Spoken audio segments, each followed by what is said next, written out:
Hello दोस्तों, स्वागत है आपका फिर से एक नई वीडियो पर। तो दोस्तों आज की वीडियो में आपको मिलने वाली है कि फार्मेसी जगत में भाई एक ऐसा अपडेट आया है जो कि भाई आप लोगों को लिए जानना बहुत ज़्यादा ज़रूरी है। फिलहाल यह जो अपडेट है ये अभी बिहार स्टेट का है और यह बहुत पहले से राजस्थान स्टेट में भी ऐसा देखा गया है कि हाँ ऐसे दो चार अपडेट वहाँ भी आए हैं।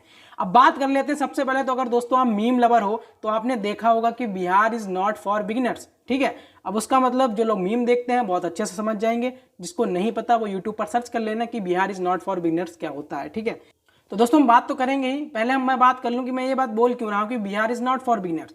वो भाई इसीलिए क्योंकि जब आप लास्ट अपडेट दो मैं आपको इस वीडियो में बताऊंगा ना, उसको देख के आप खुद समझ जाओगे और अच्छे से समझ जाओगे। तो फिलहाल वीडियो को स्टार्ट करते हैं। तो सबसे पहले आप देख सकते हो कि बिहार का भाई ये गजट है और सबसे पहले आपको बता दें कि गजट में अगर कोई चीज़ छप गई तो दोस्तों वो फिर लागू भी हो जाती है। ठीक है, तो यहाँ पर फार्मासिस्ट के लिए यहाँ पर देखो क्या चीज़ यहाँ पर उन्होंने निकाली है। इन्होंने कहा है कि भाई हमने एक नियमावली निकाली है जिसका नाम है बिहार फार्मासिस्ट संवर्ग संशोधन नियमावली 2024। अब दोस्तों इसके अंतर्गत इन्होंने कुछ चेंजेस किए हैं। फार्मासिस्ट की जब भर्ती कभी भी आएंगी बिहार में तो दोस्तों उनके लिए एक यहाँ पर संशोधन वगैरह करें। तो दोस्तों ये जो नाम इन्होंने अभी रखा है इससे पहले इसको बोला जाता था बिहार फार्मासिस्ट संवर्ग नियमावली 2014। ठीक है, अब जो है अब उसको हम नियमावली 2024 बोलेंगे।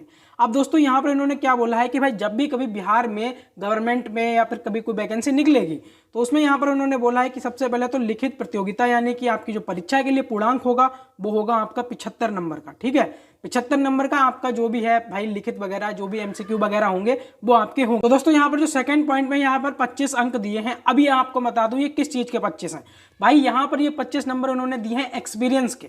अगर दोस्तों आपने कहीं काम वगैरह किया है जैसे कि आपने किसी अस्पताल में, स्वास्थ्य विभाग में या बिहार सरकार से रिलेटेड किसी संस्थान में या गैर निजी संस्थान में इस तरीके से आपने किया है तो आपको 1 साल के 5 अंक दिए जाएंगे। जी हाँ दोस्तों, अगर आपने 1 साल वर्क किया है, अगर आपके पास 1 साल का एक्सपीरियंस है तो 5 अंक, 2 साल का है तो 10 अंक, यानी कि इस मिलाकर यहाँ पर टोटल 5 साल से ज़्यादा लिमिट जिसको है यानी 5 साल से ज़्यादा एक्सपीरियंस जिसका है उसको यहाँ पर 25 नंबर पूरे मिलने वाले हैं। ठीक है, तो यहाँ पर मुझे ये नहीं लगता है कि थोड़ा बहुत ये चीज़ कुछ सही है, क्योंकि भाई कुछ लोग फ्रेशर्स भी होते हैं।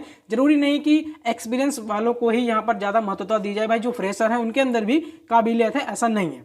ठीक है, फिर उसके बाद दोस्तों यहाँ पर जो अब अपडेट मैं आपको देने वाला हूँ वो है चौंकाने वाली अपडेट। तो भाई यहाँ पर इन्होंने ये बोला है कि नोट पढ़ सकते हो, यहाँ पर लिखा है बी फार्मा एवं एम फार्मा उत्तीर्ण अभ्यर्थियों को भी डी फार्म उत्तीर्ण होना अनिवार्य है।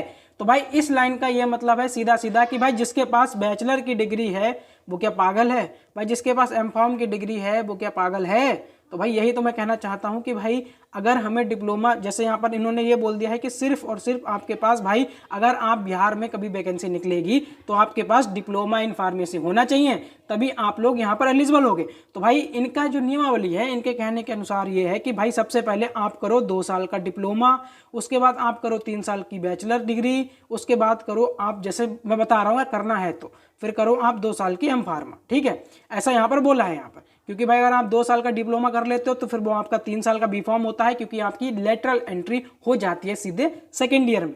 तो यहाँ पर जब भी कभी वैकेंसी बिहार में आएगी तो उसका आप यहाँ पर मांगा गया है डी फार्मा, यानी कि भाई डी फार्मा होना जरूरी है। तो इसका मतलब हम बी फार्मा और एम फार्मा वालों को भाई क्या माने।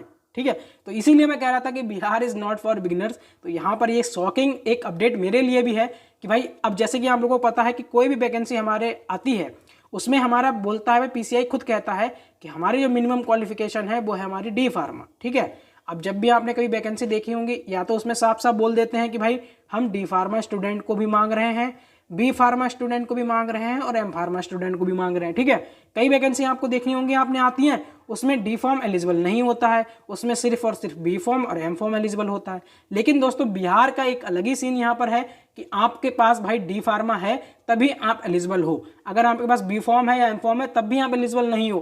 ठीक है, यहाँ पर मैं कुछ अपनी तरफ से नहीं बता रहा हूँ, यहाँ पर साफ साफ आप देख सकते हो, यहाँ पर लिखा मिल जाएगा आपको कि बी फार्मा एवं एम फार्मा उत्तीर्ण अभ्यर्थियों को भी डी फॉर्म उत्तीर्ण होना अनिवार्य है।